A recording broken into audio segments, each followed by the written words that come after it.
Здравствуйте, зрители моего канала. Сегодня в продолжении темы стиральных средств из Фикс Прайса мы поговорим о стиральном порошке из Фикс Прайса None. Дизайн коробки этого стирального порошка прямо кричит нам, что он сделан в Японии. Но это ошибочное мнение, так как порошок сделан в России.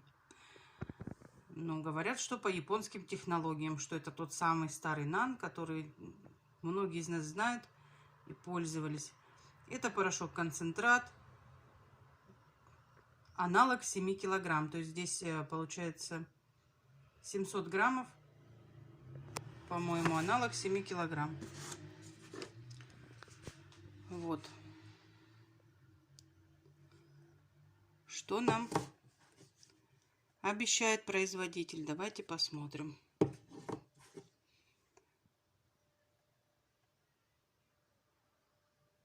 Подходит для ручной и автоматической стирки хлопчатобумажных, льняных и синтетических тканей в стиральных машинах любого типа.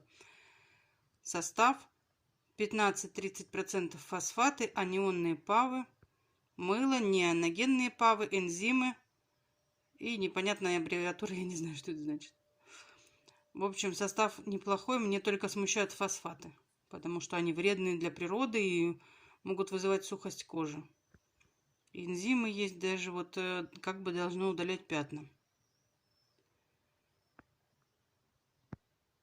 Вес 700 граммов. Производитель Вьетнам или Москва. Здесь у нас уже у меня тут стерлась. В общем, это Москва, производитель. Дозировка. Здесь есть ложечка внутри.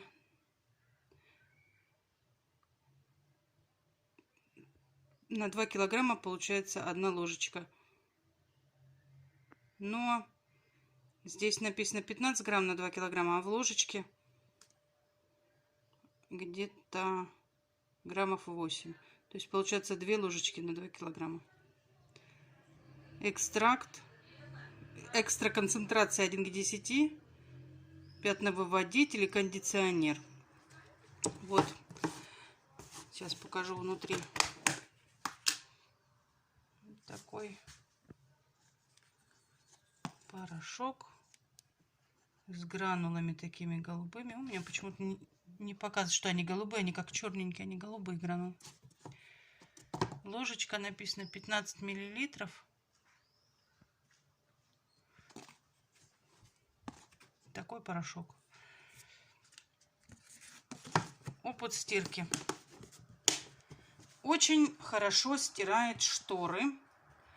Очень хорошо стирает занавески, эти гардины, как вот эти тюль белую.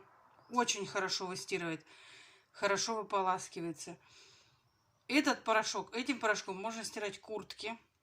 Он тоже не оставляет никаких крупинок, следов, разводов после себя на куртках. Я стирала куртки не раз.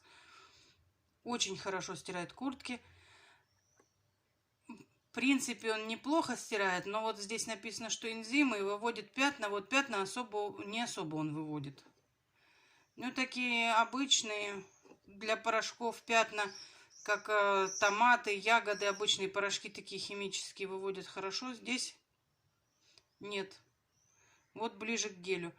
Но стирает хорошо. И он абсолютно без запаха. И здесь еще написано на нем, что на коробке, что он препятствует впитыванию запахов в доме, если ты в доме сушишь вещи.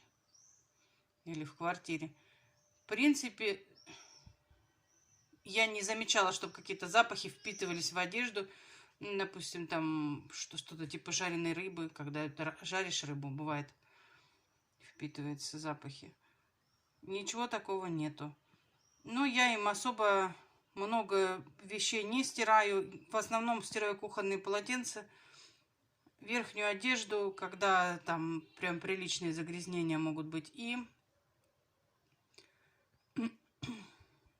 там пледы, шторы, покрывала, вот это все. Я не заметила никакого эффекта кондиционирования. Статическое электричество есть, все равно придется добавлять какой-то кондиционер. Но в целом порошок неплохой, я его беру, мне вот он, вот это вот год я его использую, и не так уж много у меня израсходовалось за год. Ну, в основном у меня меньше, чем 4 килограмма стирается, одна, там, 1,5 ложки достаточно. Он хорошо вымывается из стиральной машины, хорошо пенится, хорошо выстирывается, в лотке не застреет, камнями не делается. Поэтому порошок достойный. Если вы фосфатов не боитесь, я рекомендую его брать. Но единственное, что у меня здесь, я так и не нашла информацию, при какой же температуре стирать. Нигде не написано. Но если мы ориентируемся, например, что там энзимы, то до 40. А от скольки? Можно ли стирать в холодной воде? Нельзя. Я не рисковала. Я от 30 градусов до 40 стирала им. Вот такое сегодня видео. Ставьте лайки, подписывайтесь на канал. Пока-пока.